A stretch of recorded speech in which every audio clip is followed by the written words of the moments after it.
देखो भाई, हमारा पाठ कौन सा चल रहा था? मानव नेत्र एवं रंग बिरंगा संसार। मानव नेत्र एवं रंग बिरंगे संसार में हमने दो दृष्टि दोष तो पढ़ ली है, निकट दृष्टि दोष और दूसरा दूर दृष्टि दोष। निकट दृष्टि दोष में नजदीक की वस्तु आपको स्पष्ट दिखाई देती थी, दूर की वस्तु नहीं दिखाई देती। दूर दृष्टि दोष में आपको दूर की वस्तु स्पष्ट दिखाई देती थी, नजदीक की नहीं दिखाई देती थी। उनके निवारण के लिए हम क्या करते थे? आपके निकट दृष्टि दोष के लिए कौन सा लेंस काम में लेते थे हम? अवतल लेंस। और दूरदृष्टि के लिए उत्तल लेंस। यहाँ तक पहुंच गए थे ना। अब आप मुझे बताओ, ना तो दूर की वस्तु दिखती हो ना नजदीक की वस्तु दिखती हो, ऐसा भी रोग रहे, जिसको हम कहते हैं जरा दृष्टि दोष। यानी कि आपको ना तो नजदीक की वस्तु दिखाई देवे और ना दूर की वस्तु दिखाई देवे, तो का दिखाई देवे? उस रोग का नाम कहते हैं जरा दृष्टि। उसके लिए वैसे हम दुफोकल, यानी कि दुफोकल का मतलब होता है दोनों लेंस, यानी कि उत्तल और अवतल दोनों काम में लिए जाते हैं उस चश्मे के अंदर।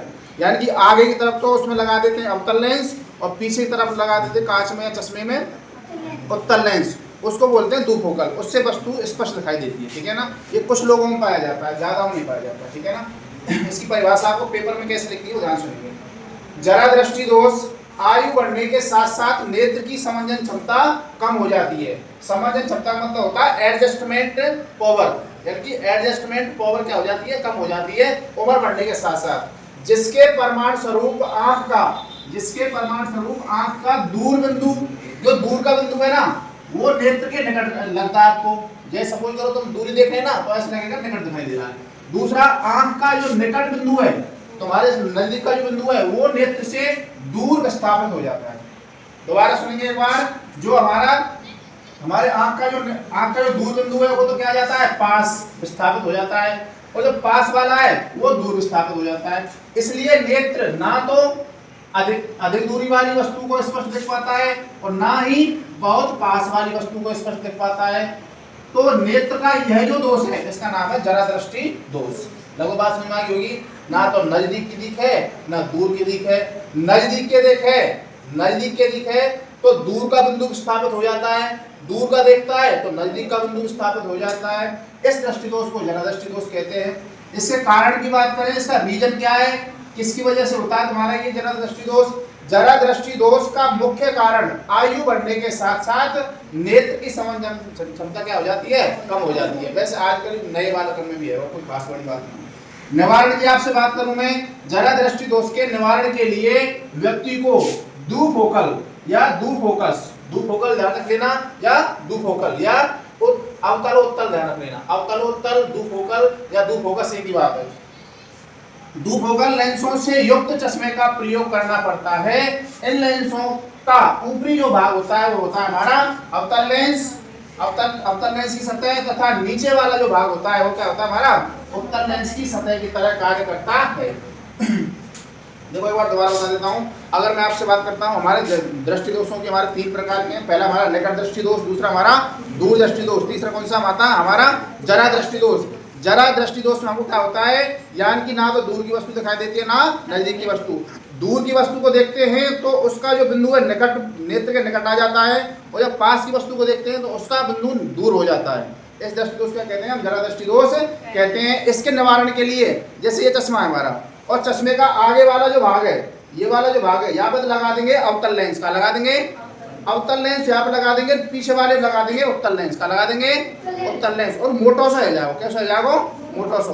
और मोटो सा जाओ तो चश्मा लगा लेंगे, और बिल्कुल जो दूर वाला है वो बिल्कुल सही दिखाई देगा, नजदीक वाला है वो भी सही दिखाई देगा। इस तरीके से हम जरा दृष्टि दोष का निवारण करते हैं। अगला जो हमारा टॉपिक है उसका नाम है प्रिज्म से प्रकाश का अपवर्तन, या फिर आप ऐसे ध्यान रख सकते हो, कांच के त्रिभुज प्रिज्म से प्रकाश का परावर्तन। इसमें आप चित्र को देखेंगे ध्यान से।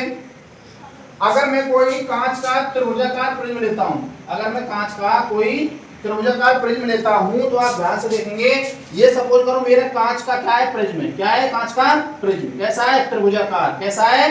ट्रायंगल रूप में, तुम्हारा त्रिभुज रूप में, 3 भुजा है इसकी। तो प्रकाश की किरण सबसे पहले ऐसे आएगी, और ऐसे आने के बाद इसकी सतह पर टकराने के बाद अगर विरल से सघन में जाती है तो क्या होता है? आपको पता हो तो, हमारा ये क्या है? अभिलंब है। क्या है? एन डैश हमारा क्या है? अभिलंब। जब प्रकाश किरण विरल माध्यम से सघन माध्यम में जाती है तो क्या होता है? अभिलंब की ओर झुक जाती है। कैसे हो जाती है? ये यूं ना जाके सीधी यूं आ जाएगी, अभिलंब की ओर झुक जाएगी और सीधी चलेगी किसके अंदर? प्रिज्म के अंदर।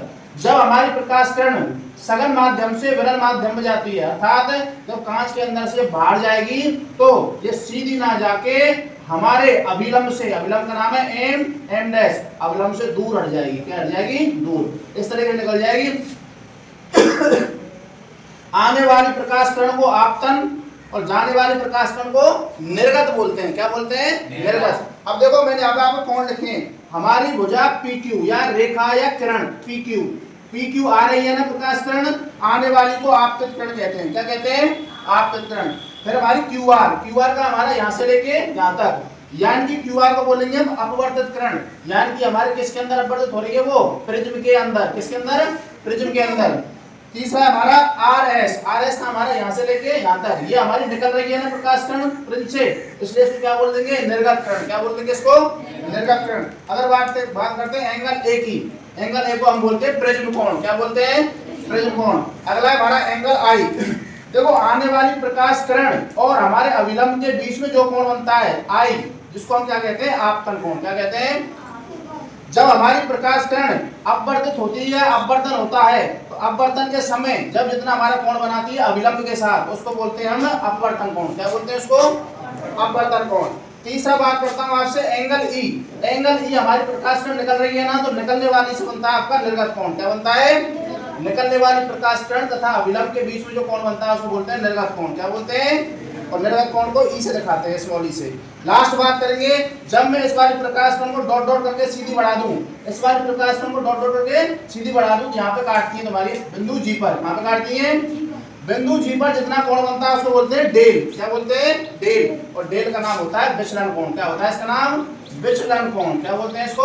विचलन कोण। तो सीधा आपसे वो पेपर में कैसे पूछेगा कि भाई साहब PQ का है, वो चित्र दे देगा, आपसे पूछेगा PQ क्या है, तो आप बोलोगे आने वाली आपतित किरण। आपसे पूछेगा QR क्या है, यानी कि अपवर्तन वाली, यानी कि अपवर्तित किरण। आपसे पूछेगा RS क्या है, RS क्या बोल देगा आप? निर्गत किरण मतलब निकलने वाली। और एंगल A क्या हमारा? प्रिज्म कोण। और I क्या हमारा? आने वाला कोण, यानी कि अभिलंब और हमारी आने वाली आपतित किरण के बीच बनने वाला कोण I, यानी कि क्या बोल देंगे इसको? आपतन कोण।